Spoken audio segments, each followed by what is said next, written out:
My name is Juan Gallo, and originally I was born in Medellin, Colombia, but I grew up here in Miami.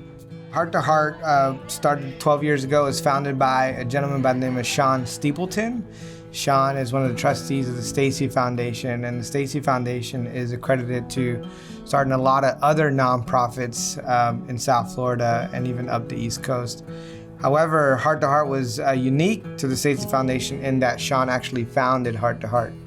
And he did this after spending a summer. He came and volunteered here locally at a Ralph Marinson nursing home. The way he tells the story is that he was impressed with the reaction of the seniors when he had to go back home for college.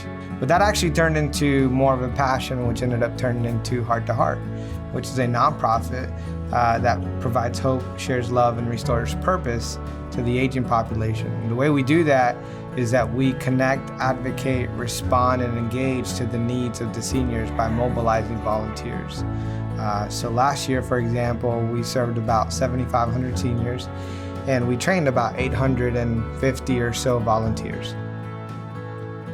My name is Antonella, and I live in Davie, Florida. I became interested with Heart2Heart when I read their job description. I looked at their website, and there was a statistic that 60% of seniors at a center don't get any visitors from family or friends.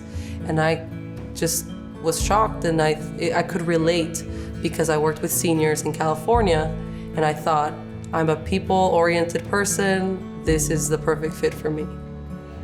Antonella, we call her Antolama because she loves llamas. But Antonella is amazing. She moved to Florida, we interviewed her, and since then she's just kind of fitted like a glove because, you know, what her main position is to recruit volunteers, train them, and then mobilize them. But typically when she mobilizes them, they are working with activities directors in centers, and who better than someone who's already done that, right, and understands it.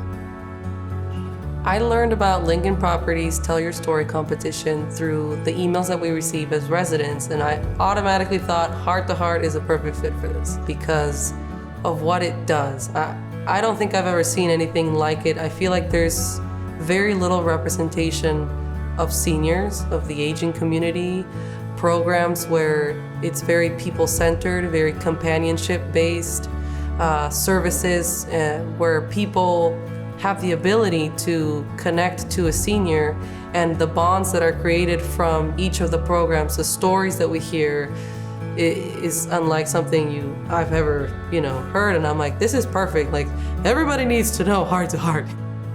We have our flagship program, which will never go away, right? Which is what we call care. This is when our volunteers will go into a person's home or into a care center and provide that face-to-face visit. We have what we call Care Tech now.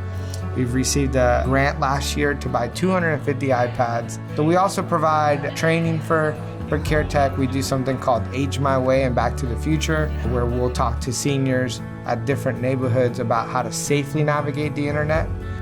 And then the other one is called Food for Hope. So Food for Hope, in partnership with John Offerdahl from the Miami Dolphins, him and his wife Lynn have been kind enough to provide nutritious meals. And then what we do is we take those meals, we identify people in the community that live alone, and then we take those meals, but the idea is that they're not just kind of a drop-off meal. The volunteers are only usually doing 2 drop-offs so that they can spend time with that senior.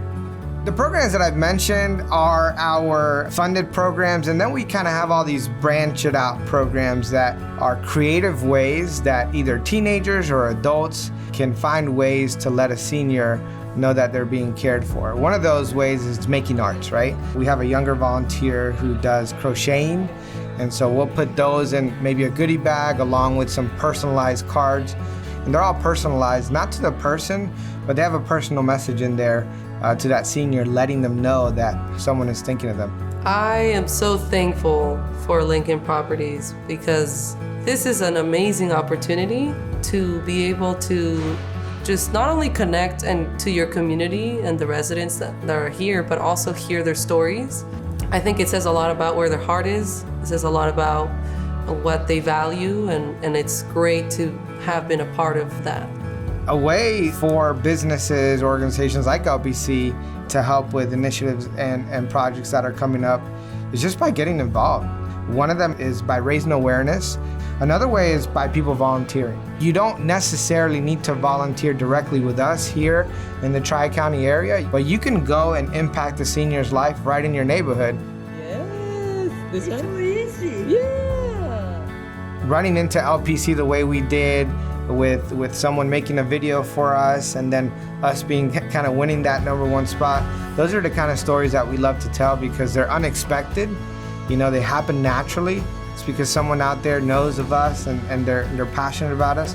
And really just the gift that LPC made in contribution, really those kind of gifts are, for me, is what gets me excited about showing up the next day, knowing that there are seniors that are being loved because other people are being generous enough so that we can continue to work. So we are forever grateful for what LPC is doing.